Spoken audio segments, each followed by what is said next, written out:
Mulane kesunatane para ulama, para pakar, para intelektual harus ngomong terus. Kebenaran meskipun nggak dilakukan itu harus diomongkan terus. Sekali kebenaran didiamkan, entah itu atas nama liberalisasi atau demokrasi, maka Allah akan mencabut barokatul ardi dan pasti akan terjadi prahara besar, pasti terjadi kiamat.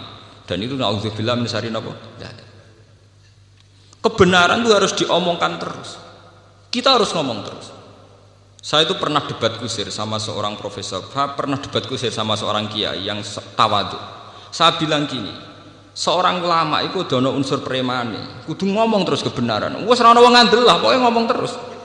Ora perlu ono wong ngandel, wes keliru lah pokoke ngomong. Begini, saya punya hadis sahih dari riwayatnya Imam Ahmad.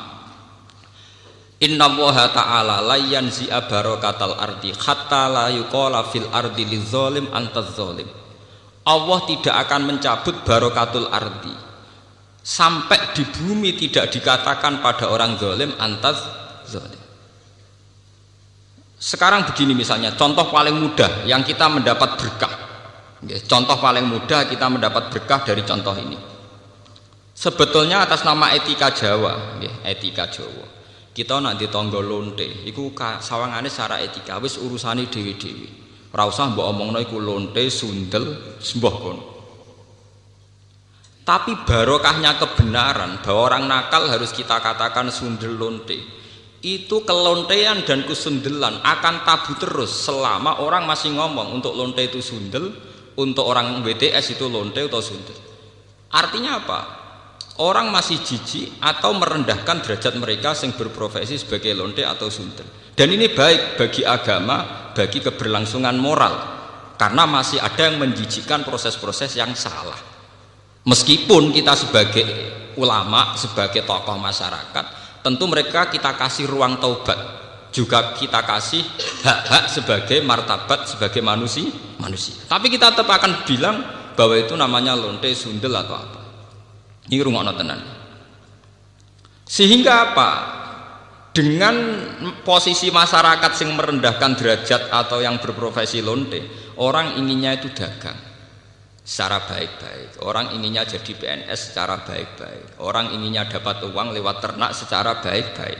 Karena mereka tidak mau resiko ngambil profesi cari uang yang resiko dihujat masyarakat. Baik. Bayangkan nanti mungkin di era anak cucu kita, orang yang lonte, yang sundel dibahasakan itu hak asasi. Sehingga orang mungkin generasi anak cucu kita sudah tidak ada istilah lonte sundel. Setiap perilaku sosial dianggap hak asasi. Dan itu awal dari tidak ada agama. Awal dari tidak ada agama. Karena kemudian sing ternak ya hak asasi, sing lonte dianggap hak. Itu bahaya sekali bagi keberlangsungan agama dan moral, dan negara juga nanti repot. Artinya apa? Sebetulnya sifat-sifat anarkis masyarakat, anarkis dengan tanda kutip anarkis terutama dalam perkataan, maling darani maling, lonte darani lonte, itu menolong agama. Karena dengan stigma, dengan pelakupan masyarakat sing jelek, perilaku ini terdianggap jijik. Dengan dianggap jijik, agama bisa jalan. Artinya bisa jalan ngeten nggih. Karena si A yang lonte itu dihujat masyarakat, yang lain-lain nggak pernah ingin cita-cita jadi lonte. Sehingga masyarakat akan, bahkan mungkin anaknya lonte sendiri, karena tahu nasib ibunya dihujat, juga bercita-cita tidak jadi nopo lonte. Coba kalau tidak mendapat hukuman dari masyarakat, ibuku begitu juga tidak ada apa-apa. Paham ya? Makanya lonte dan apa akan subur di masyarakat yang sudah tidak peduli dengan nilai-nilai ini. Misalnya di kota-kota besar atau di kawasan lonte. Karena sesama lonte saling tidak mengatakan tabu. Makanya aman. Lalu itu kalau terkenang hadis riwayat Ahmad, Allah tidak mencabut barokatul ardi sehingga orang-orang zalim tidak dikatakan antas.